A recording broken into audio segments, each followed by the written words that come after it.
Olá, olá a todas, paz seja convosco. Bora porque hoje o dia tem que render, hein? Iniciamos um novo tema, então vamos iniciar. Desculpe-me dizer isso a vocês, colegas, mas esta semana não vai ter muita graça. Além de se esvaziar de si, a limpeza é a parte mais difícil da jornada para se tornar uma mulher poderosa nas mãos de Deus, especialmente se ele tiver que descer a cajadada em você. O terceiro requisito para se tornar alguém que Deus pode usar é permitir que Deus a limpe, ainda que o processo seja doloroso.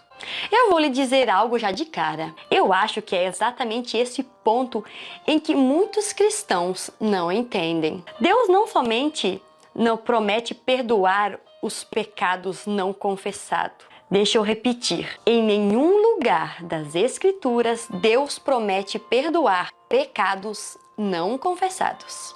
De fato, no versículo desta semana diz: se dizemos que não temos pecados, estamos nos enganando e não há verdade em nós. Nós vamos meditar nessa semana no livro de 1 João, capítulo de número 1, o versículo 8 e 9. Mas esse se trata do versículo 8. Antes de sermos limpas, precisamos confessar. No entanto, não podemos confessar nossos pecados até que os confrontemos, o que frequentemente requer um olhar mais duro e longo num espelho espiritual.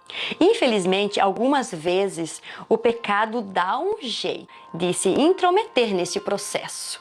Nós acordamos um dia e percebemos que estivemos nadando em sujeira por meses. Geralmente, o despertar vem de uma forma de sofrer as consequências. Se tivermos a sorte de ter as pessoas certas em nossa vida, o despertar pode vir de um amigo e confiável. Foi isso que aconteceu com Davi. O Senhor Deus mandou o profeta Natã que fosse falar com Davi. E Natã foi e disse: haviam dois homens que viviam na mesma cidade. Um era rico e o outro era pobre. O rico possuía um gado e ovelhas, enquanto que o pobre tinha somente uma ovelha, que ele havia comprado. Ele cuidou dela e ela cresceu em sua casa junto com os filhos dele. Ele a alimentava com a sua própria comida, deixava que ela bebesse no seu próprio copo. E ela dormia no seu colo. A ovelha era uma filha para ele. Certo dia, um visitante chegou na casa do rico. Este não quis matar um dos seus próprios animais para preparar uma refeição para o visitante. Em vez disso, pegou a ovelha do homem pobre, matou-a e preparou com ela uma refeição para o seu hóspede.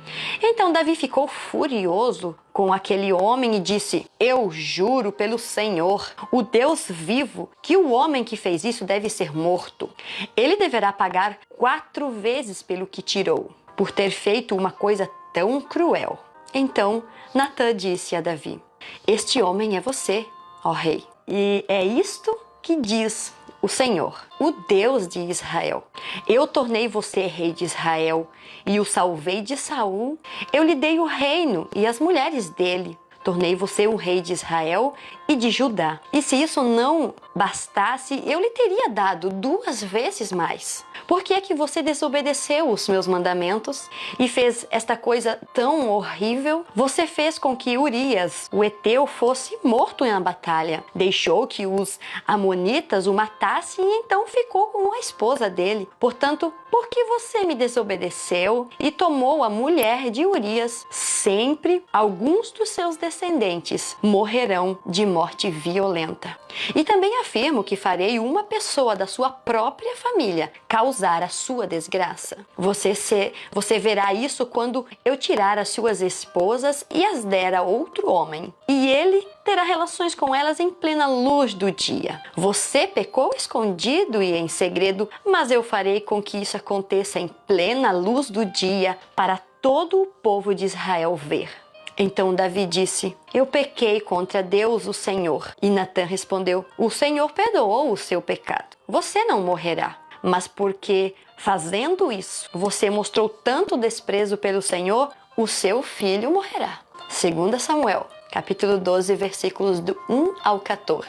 Quanta coragem o profeta Natan precisou para confrontar o rei de Israel, especialmente porque Davi era rápido em irar-se e ainda mais rápido em usar a sua espada.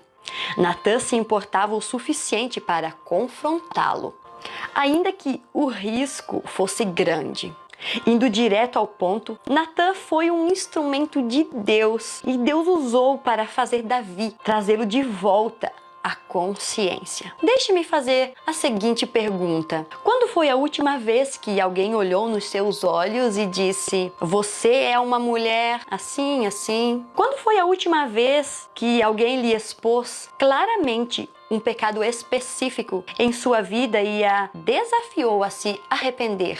A menos que você frequente uma igreja muito atípica ou faça parte de um pequeno grupo extremamente devoto, tenho a sensação de que a sua resposta pode ser: "Ah, ultimamente ninguém fez isso. Não, ultimamente não." E realmente a sua resposta bem que poderia ser: "Não, nunca. Nunca ninguém fez isso." Se é esse o caso, apenas uma das 3 possibilidades é verdade. Você não tem pecados e então não há nada para ser confrontado. No entanto, a Bíblia diz que isso é humanamente impossível. Todos pecaram e estão afastados da presença gloriosa de Deus, conforme Romanos capítulo 3, versículo 23. Ou seja, vamos considerar uma outra opção, ok?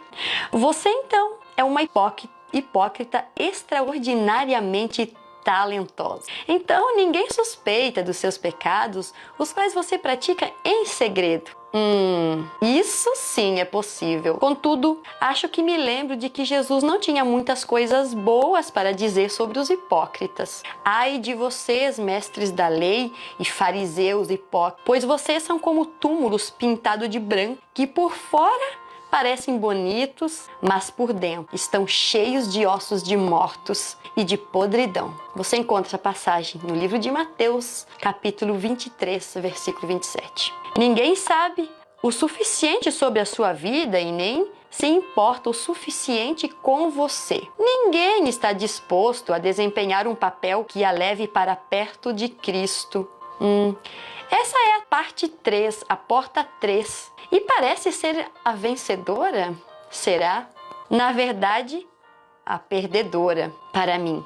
Eu suspeito que um dos motivos pelos quais o corpo de Cristo nos Estados Unidos é tão morno e ineficaz é porque nós não ousamos confrontar uns aos outros com a verdade. Pessoas com o dom da profecia, a habilidade de ver o que Deus está fazendo na vida de um indivíduo e na igreja, e que por falar sobre isso são bem menosprezadas. Ninguém quer ouvir o discernimento que Deus colocou no coração dele. As pessoas geralmente preferem ouvir algo encorajador, não é mesmo? Por que estou falando tanto sobre profetas? Porque Deus colocou profetas em nosso caminho. Pense nas pessoas que vão... Sabe aquelas pessoas que vão direto ao ponto? Que parecem ver através de você? Que dizem coisas muitas vezes desconfortáveis? Esses são os profetas. Se você está falando sério sobre permitir que Deus a limpe, não os ignore. Ao invés disso, convide-os a fazer parte da sua vida. Todos nós precisamos de um Natan, alguém que nos confrontará com a verdade. Nem sempre vamos gostar do que o profeta tem a dizer, mas se quisermos nos tornar uma mulher poderosa nas mãos de Deus, precisamos ser limpas continuamente. Isso requer confissão e arrependimento. Isso quer dizer que você deve confrontar o pecado em sua vida. Algumas vezes será necessário um amigo que segure o espelho da verdade diante de você.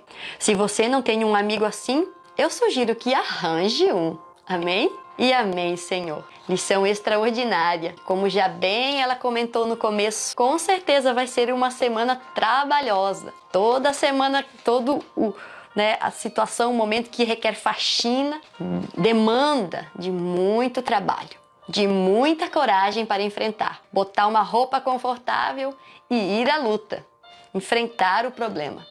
Se for ver bem a verdade, quando nós nos demos conta, a necessidade de uma faxina significa que tem que estar algo já muito ruim. Talvez a gente já esteja enfrentando aqueles momentos das consequências. E isso significa que está tudo muito ruim à nossa volta. Então a gente reconhece que é necessária aquela faxina. Começar nunca é fácil.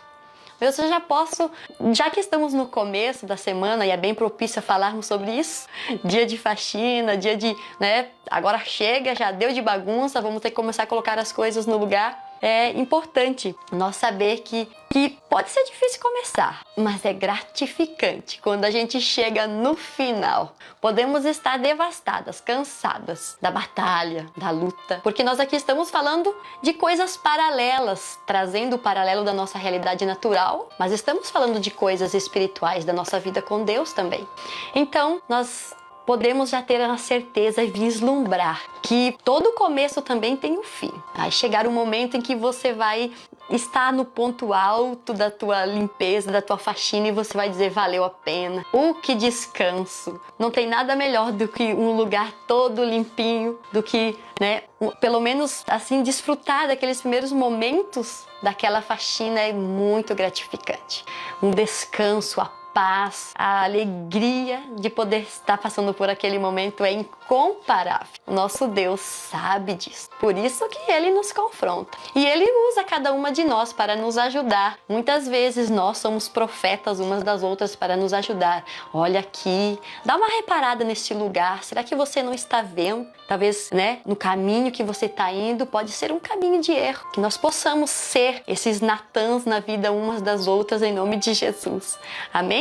Então vamos meditar neste versículo também lá do livro de 1 João.